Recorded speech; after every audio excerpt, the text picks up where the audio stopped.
we've been outside since 2015, whether that's Oscar Kane, whether that's Jimmy Atchison, whether it's President Griggs, whether that's Kane Rogers. We've been outside. And we remember 2020. We remember jogging with an unarmed joggers into the shores, and then hearing about Breonna Taylor, and then going from Breonna Taylor to Minneapolis and George Floyd. But while we were outside for George Floyd, we remember 15 days later, Rayshard Brooks. So we never stopped being outside in Atlanta. And so when our dear sister Tamika Mallory made the call for a national day of mourning for another black sister that was killed at the hands of law enforcement, we thought it not robbery to stand outside. But let's be clear, this should have ended with Sandra Bland. Yeah. This should have ended with Pamela Turner. Yeah. This should have ended with Trayvon and all of them. But the thing that hits me the worst is we still have not gotten justice. Now, we have gotten accountability in some of the cases, but we still have not gotten justice. Justice would be Ms. Massey still being here with us. Justice would be somebody convicted for the killing of Pamela Turner. Justice would have been somebody convicted for the killing of Sandra Bland and all of the names.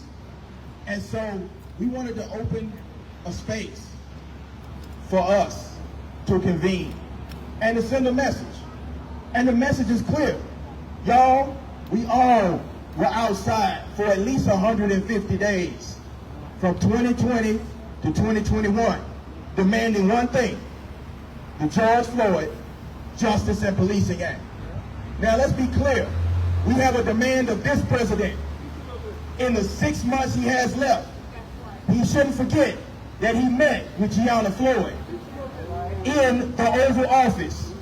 And you made a promise to Gianna Floyd in the Oval Office.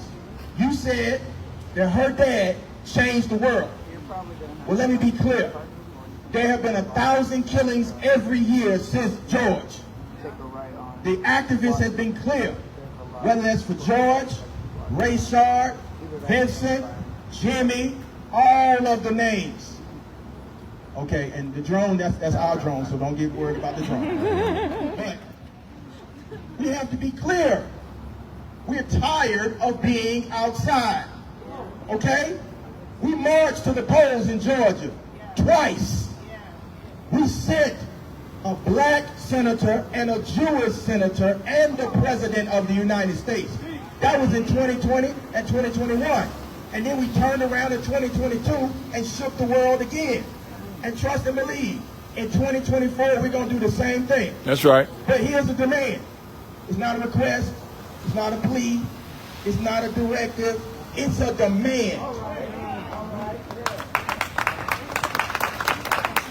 In 6 months, you have an opportunity to put the George Floyd Justice and Policing Act up in the House of Representatives, pass it, and then put it in the Senate, pass it, and then sign it into law.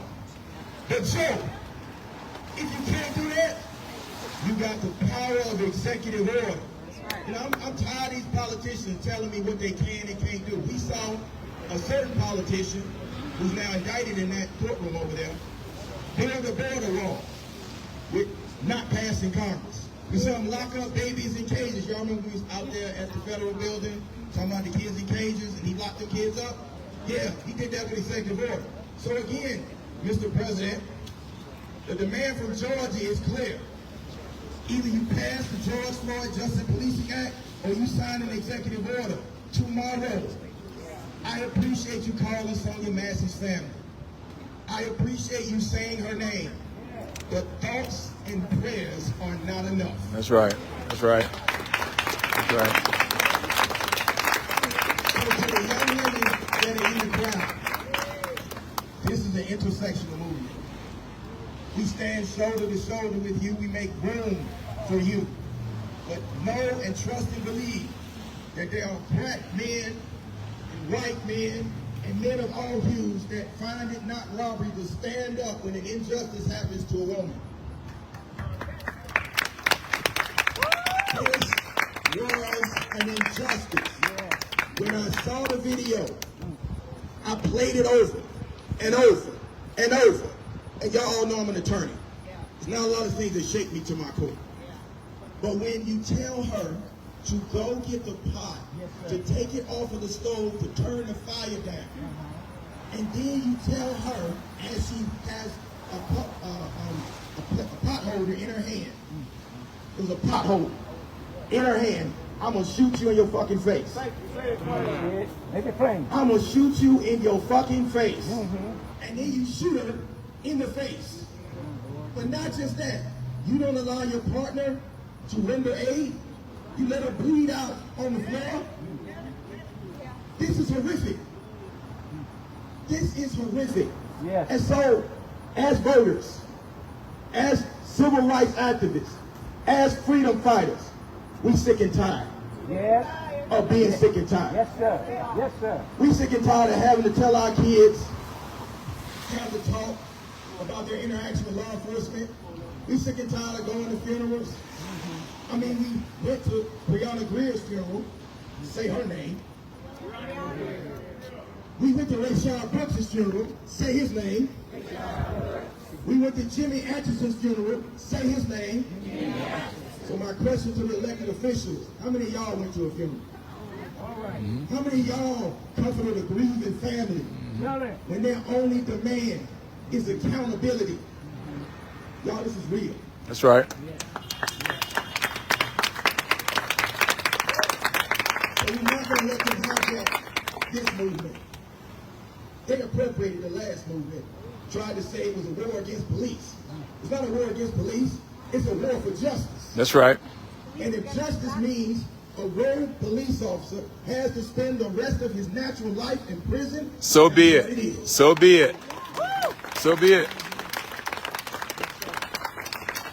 And so I'm gonna close with this for all of the people that are here. I want y'all to take a message back to every politician that comes to our community asking what we want. We need to be real clear. We want the same amount of justice for Sonya Massey and Jimmy Atchison and Rayshard Brooks that they give to other members of our community. You know, the ones that pull over and they start chasing a police officer with a hatchet and they don't get shot. We want that type of justice. Yes, sir. We don't want to have to explain to our children that your niece or your nephew or your aunt or your mother is not coming home because a public servant murdered her. So, the Vice President of the United States will be here on Tuesday. That's right. I appreciate her saying Sonya Massey's name. I appreciate her calling the family. She called the family. That's right.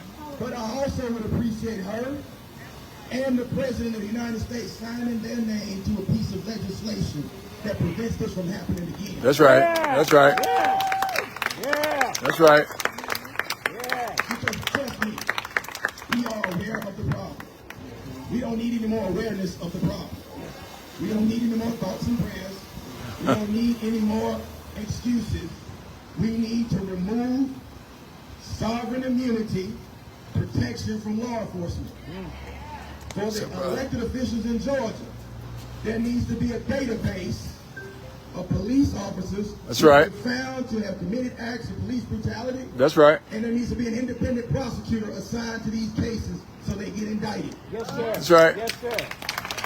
That's right. For the voters, it's time for y'all to serve on these juries. Yeah. Both the grand jury and the trial jury. But it's time for folks to go to prison. That's the solution. I promise you, if law enforcement officers were afraid to go to prison, this would stop. So my prayer for Sonya Massey's family is that rogue police officer never, ever sees the light of day. And so let's promise to make that the call. He has to be held accountable. The department that allowed it to happen, because this is not his first offense, they deserve to be held accountable. And the American policing system has to be held accountable. So again, when they ask you what the demands are, the demands are actual justice. Oh yeah, I'm gonna and deal not with thoughts that. and Okay, prayers. okay. Thank you.